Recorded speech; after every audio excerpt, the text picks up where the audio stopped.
BJJ, wrestling. How much does that come to play for a fighter in something like this? Well, if they got experience in those things, they're not going to have much ring rust or be afraid of the intensity of competition that they're facing here tonight. So if they're training all those things and they're just focusing on one tonight, it might make them sharp, might have them focused in.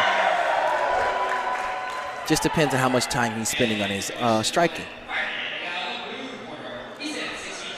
And this man, Luis Campos, calls himself Lionheart. Yes, and he's very motivated. He said he was going to use his range and his speed. He told me to keep my eye on him, man. So I'm watching Campos. And you got a tough opponent in Penalber. This is going to be a great matchup.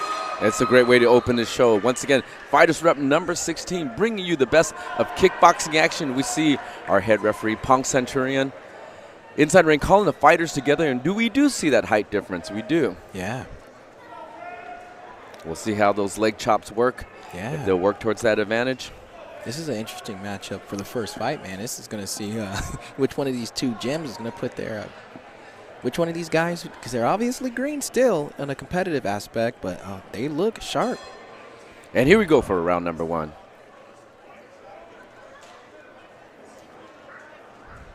Okay. Campos is swarming with punches. Using that range, nice.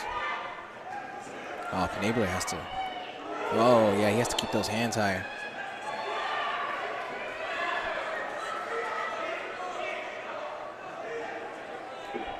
Yeah, I'm liking the way Campos is using that teep to keep the range and then firing straight shots down the middle.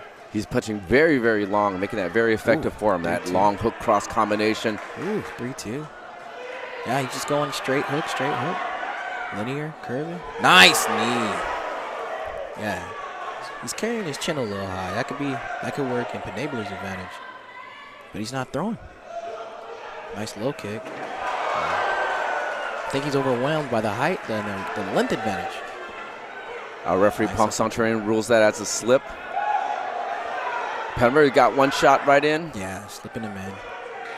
He's going to have to get those punches going for him, even if it's to the body, to make him respect his power. Well, Penalber is trying those low kicks, but it's not really chopping Campos down with that. So yeah, he's kicking with the more of the foot.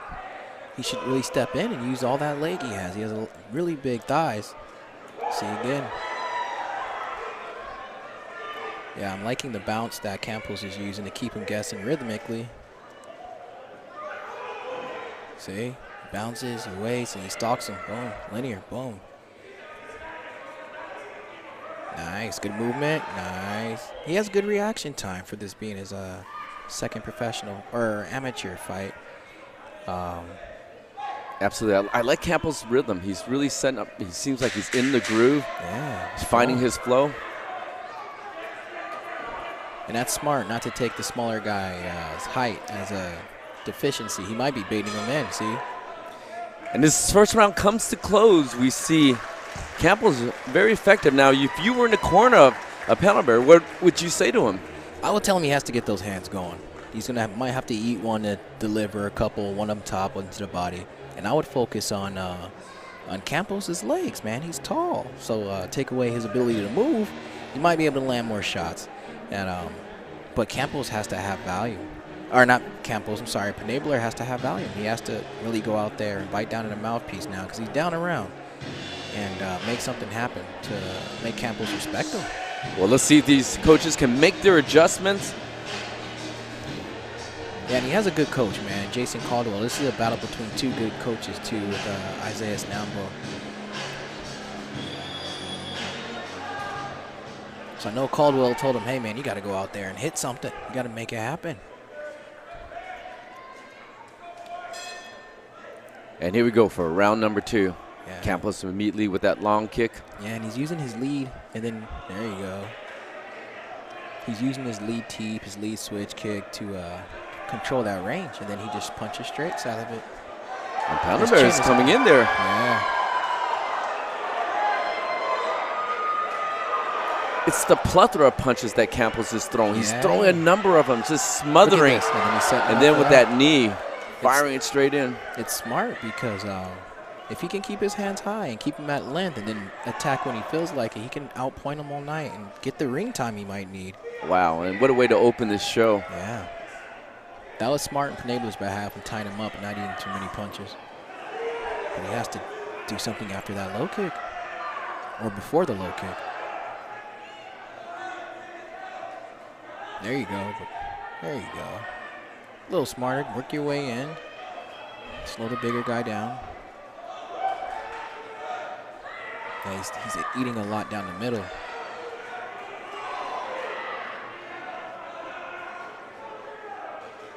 And Campos like a sharpshooter with those punches. He's smart using his 1-2s and his teeps and his lead side attacks, and then he switches it up.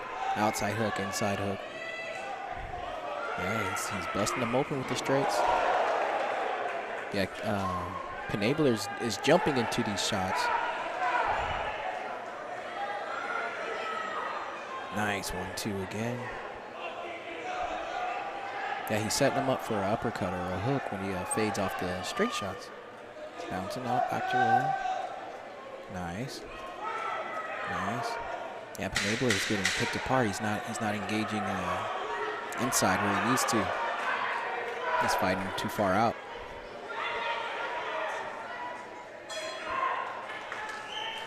The only thing I like about Penalber is the shin pads. The cloth part of it is covering the balls of his feet, and he doesn't have quite the traction that he needs on this canvas. Yeah. And so it doesn't look like he's getting that strong footing that he needs to deliver those power punches. Yes, especially if he's going to be moving as much with his feet. If he was more planted, I could understand, but he's leaping in and he's sliding into shots, and that's when he's getting countered. And Campos is playing a good tall guy game. You know, he's staying long.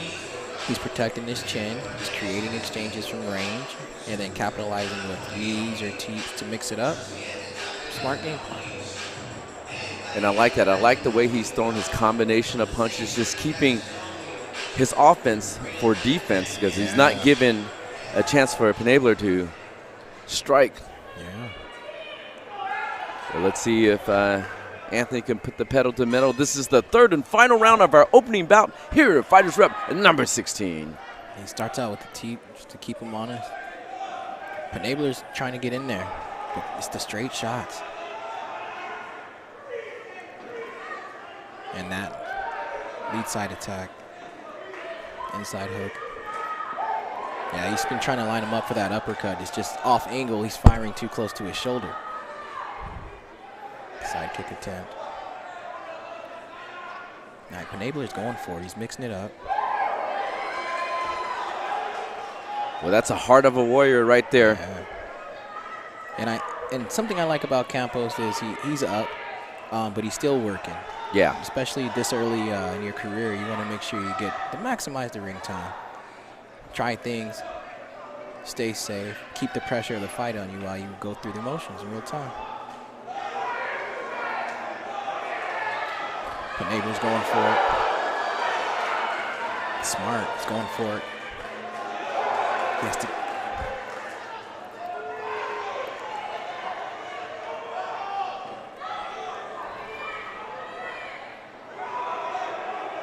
Yeah, both these guys.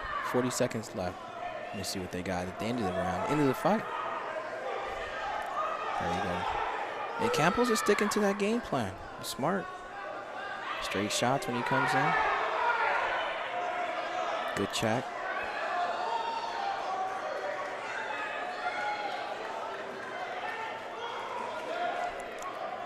It looks like Penalber just needs more experience, you know? Just needs more ring time. Because he's in the fight and he's active and he's trying things, he's trying to make it happen. It's just I think the range is too much for him. I totally agree. He's keeping his composure. He's still fighting his game. Yeah. And just so a difficult range. Yeah, man, that was a good fight between two up-and-coming prospects, man. Very, very nice. You just witnessed 3 rounds of kickboxing action between Anthony Penalber and Luis the Lionheart Campos. A great show by Mr. Campos there. Coming out very strong, long, rangy, punches and bunches and combinations. We kind of see this going to the Lionheart himself, Luis Campos. Man. He caught him on the way down. Look, oh man, that's timing. This kid training in Thailand. The only thing I didn't like here for Campos was how high his chin was during the firefight versus where his hands were. And Penalber was trying to make it happen. He just was too far out, just eating big shots at the end of exchanges. See, that's the uppercut he was lining him up for all night. Yeah. Two tough kids, man. I can't take anything away from either of those guys.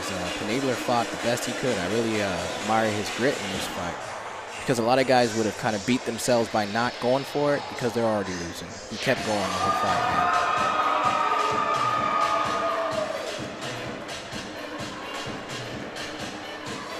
Well, if you're just joining us, this is Fighters Rep number 16.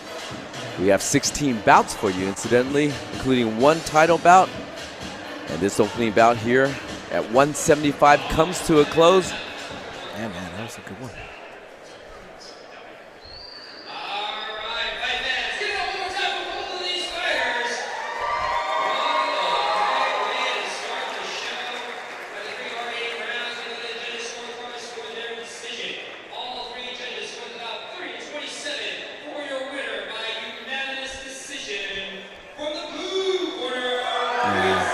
Yeah, he fought a good fight, man.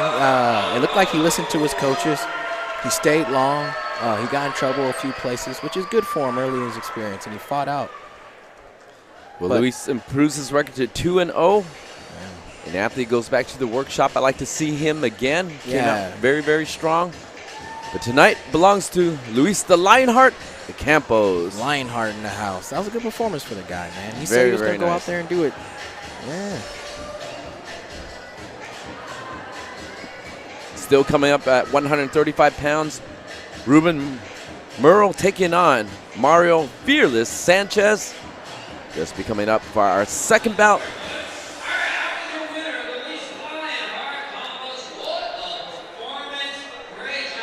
What's your game plan going into this fight? The game plan going into this fight is just, using the jab, my 1-2s. I know I got a strong right hand, and also, working on the teeps. In this camp, I've been trying to kick more and, teep more, so I'm glad I used everything, like even my knees, so I'm happy, man. G2G shit, let's go. There you go. Now, you hit your opponent with some heavy, heavy hits. Were you a little deterred that he did not go down so easily? I was shocked. He has heart, man. Hats off to him, because, he had heart, and I know I hit him with some good shots that I thought that were going to drop him, and he didn't fall, but good shit, that we win 3 rounds. There you go. Now, you have a lot of friends and fans here at Fighters Rep. Do you have any last words you want to give to them? Yeah, I want to give thanks to God, to my coach that, he's more than a friend. He's been there for me, and to my family, man, for supporting me and loving me, and the King Cobra family that, they always also been there. Thanks to my sparring partners. I love them all. And thank you, man. King Cobra, G2G shit. There you go. Once again, your winner, Luis Campos. Thank you again, brother. Congratulations.